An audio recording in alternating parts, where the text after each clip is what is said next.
కురుమలు ఐక్యంగా ఉండి రాజకీయాలకు రాణించినప్పుడే అభివృద్ధి సాధ్యమని మాజీ గవర్నర్ బండారు దత్తాత్రేయ అన్నారు.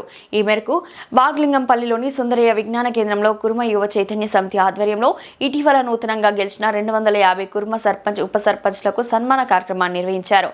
ఈ సందర్భంగా సమితి ఆధ్వర్యంలో రూపొందించిన 2026 నూతన సంవత్సర క్యాలెండర్ను మాజీ గవర్నర్ బండారు దత్తాత్రేయ ఎంపీ ఈటల రాజేందర్తో కలిసి ఆవిష్కరించారు. అనంతరం కురుమ యువ చైతన్య సమితి అధ్యక్షుడు కొండే వెంకటేష్ కురుమ అధ్యక్షతన జరిగిన సమావేశంలో మాజీ గవర్నర్ బండారు దత్తాత్రేయ మాట్లాడుతూ విద్యలు రాణించిన ఉన్నత శిఖరాలకు అధిరోహించాలన్నారు. ముఖ్యంగా కురుమ సంఘాల ఆధ్వర్యంలో వసతి గృహాలు ఏర్పాటు చేసి అన్ని మౌలిక సదుపాయాలు కల్పించి వారికి విద్యను అందించేటట్లు ఏర్పాటు చేసుకోవాలని ఆయన సూచించారు.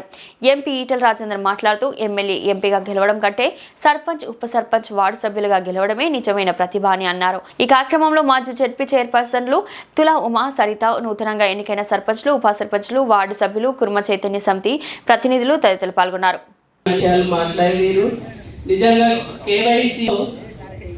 కురుమలను చైతన్యం చేయాలి, కురుమలందరినీ కూడా ఐక్యం చేసి రాజకీయ రంగంలో ధన్యవాదాలు తెలియజేస్తూ నూతనంగా ఎన్నికైనటువంటి సర్పంచులు ఉప సర్పంచులకి వార్డు తమటువంటి వాళ్ళు ఏ పార్టీకి నాయకత్వం వహించదు, ఏ పార్టీలలో లేకుండా సంఘం కోసమే పనిచేయడానికి పూనుకొని ఆ నూతనంగా ఎన్నికైనటువంటి ప్రతి ఒక్కరికి కూడా శుభాకాంక్షలు తెలియజేస్తూ సెలవు తీసుకుంటున్నాను.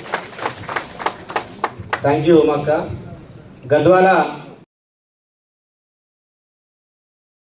అబ్బాయి నగరంలో ఉన్న ఇంగ్లీష్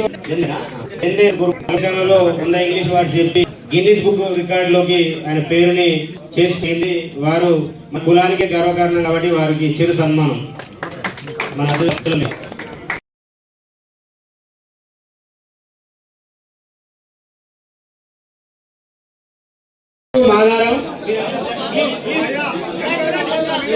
ప్లేస్ వెళ్ళిపోవడానికి కూడా ప్లేస్ కదా.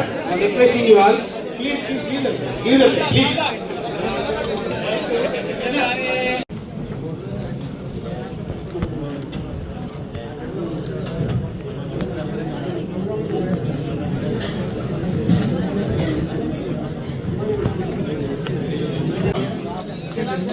రాజన్న జట్ట లతా మహేష్ సర్పంచ్ కలిగూడెం, గొరిగ ఉపలమ్మ సర్పంచ్ నాగారం, బండ శోభ సర్పంచ్ కళ్యాణ్, గొరిగ ఉపలమ్మ గారు అయిపోయింది, గొరిగ ఉపలమ్మ గారిది, సర్పంచ్ సాంబశివుడి గారి మందు, తోటపూరి శంకరన్న గారు వీరవెల్లి సర్పంచ్. సర్పంచ్ గెలవడం చాలా కష్టం, వార్డు మెంబర్ గెలవడం చాలా కష్టం. మీరు ఏ ఓట్లైనా తీసుకోండి, రసవత్తరంగా సాగే ఎన్నికలు ఏమంటే ఉత్కంఠగా సాగే ఎన్నికలు ఏమని సర్పంచ్ తిరుగుతూనే ఉంటాడు. ఆ ఒక్క ఊళ్ళే ఆ ఒక్క సర్పంచ్ పొద్దునప్పుడు ఎవరు దొరుకుతాడు, రాత్రి కూడా ఎవరు దొరుకుతాడు, మధ్యాహ్నం కూడా ఎవరు దొరుకుతాడు, ఎవరికి ఎంత మసక కొట్టాలి, ఎవరికి ఎంత కన్వీన్స్ చేసుకోవాలి, ఎంత కష్టం ఉంటుంది. ఎమ్మెల్యే అంటే చక్కగా అత్తడు ఊళ్ళో అందరు మీరే జమ చేస్తే ఇంత ఉపన్యాసం పోతాడు. కానీ సర్పంచ్ అట్లా కాదు, వార్డు మెంబర్ అట్లా కాదు. ఒక గంట గొప్ప స్క్రీనింగ్ తర్వాత వచ్చేవాళ్ళు సర్పంచులు. అయితే మీరు మాత్రం సరితమ్మ ఆదరణ ఏదైతే ఉందో చాలా అర్థవంతమైన గుర్తుపెట్టుకోండి, అర్థవంతమైన. వాళ్ళు దత్తన్న వస్తాడు, ఎందుకు వస్తాడు అంటే మా సంఘం పిలిచింది, సంఘానికి ప్రోత్సహించాలి, మాలాండలేం కదా, మార్గదర్శనం గురించి ప్రోత్సహం. కానీ దత్తన్న అందరి సత్యం చెప్పారు, పొత్తుల సత్తి దత్తన్న అంటే ఈ వర్గం ఆ వర్గం కదా.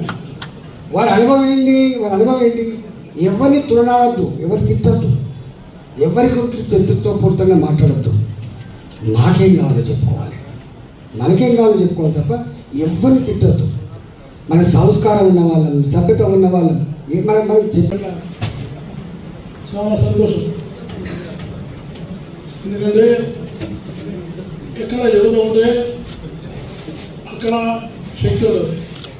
కాబట్టి యువశక్తి ఏ సంస్థకైనా చాలా అవసరం. అందుకని కురుమ యువ చైతన్య సమితి పెట్టి దీన్ని రాష్ట్ర వ్యాప్తంగా నిజమైనటువంటి శక్తిగా మార్చాలని నేను మీకు ఈ సభాముఖంగా మనం చేస్తాను. అనేక మంది యువకులు ఉన్నారు, శక్తి సామర్థ్యాలు ఉన్నాయి.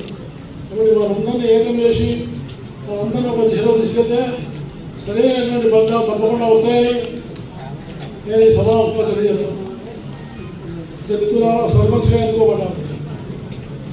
సర్పంచ్లు చాలా ముఖ్యమైనటువంటి ఇటు రాజుగారు చెప్పినట్టుగా సర్పంచ్ యొక్క స్థానము చాలా ప్రముఖమైన స్థానం. గ్రామ అభివృద్ధి, గ్రామ సభలలో కీలకమైన పాత్ర పోషించేది సర్పంచ్ మాత్రమే. కాబట్టి అలాంటి కొత్తగా సర్పంచ్గా మీరు కుటుంబపురం నుంచి మంచి సంఖ్యలో ఎన్నుకోబడినటువంటి అందరికీ హృదయపూర్వక ధన్యవాదాలు. అందులో మహిళలు ఎక్కువ మంది ఉన్నారు. మహిళలు రాజకీయాలు ఉండడం చాలా సంతోషం. ఎందుకంటే రాజకీయాలు అనేవి పవిత్రమైనవి. రాజకీయాలు ఎప్పుడు కూడా అపవిత్రం చేయదు. పవిత్రం ఎందుకంటే ప్రజాసేవకు నిలబడినటువంటి కేంద్రము రాజకీయం అని మేము చేస్తాం. రాజకీయం వ్యాపారం కాదు, రాజకీయం సొంత ఆస్తులు పెంచుకోవడం కోసం కాదు, రాజకీయం ప్రజాసేవ కోసం నిస్వార్థంగా కుటుంబంలో సాగం. నేను పార్లమెంట్ సభ్యులుగా ఉన్నప్పుడు ఒక బ్యాంకర్ సమావేశం జరిగింది. వాళ్ళు 99% అప్పు చేస్తున్నారు. క్రమం తప్పకుండా అప్పులు తీసుకుంటే సరైన విధంగా ఇచ్చేవాళ్ళు కుటుంబం వాళ్ళని చెప్పేసి బ్యాంక్ ఆఫీసర్ వాళ్ళు చెప్పినారు. కాబట్టి ఆ నీతిని నిజాయితీని మనం నిలబెట్టుకోవాల్సిన అవసరం ఉన్నాయి. నేను మీకు సభాముఖంగా చేస్తాను. ఎందుకంటే నీతి లేకుంటే, నిజాయితీ లేకపోతే మనం అభివృద్ధి కాలేదు. మనం అభివృద్ధి కావాలంటే నీతి నిజాయితీ చాలా అవసరం. తర్వాత నిబద్ధత చాలా అవసరం. నిబద్ధత ఉండాలి, కమిట్మెంట్ ఉండాలి.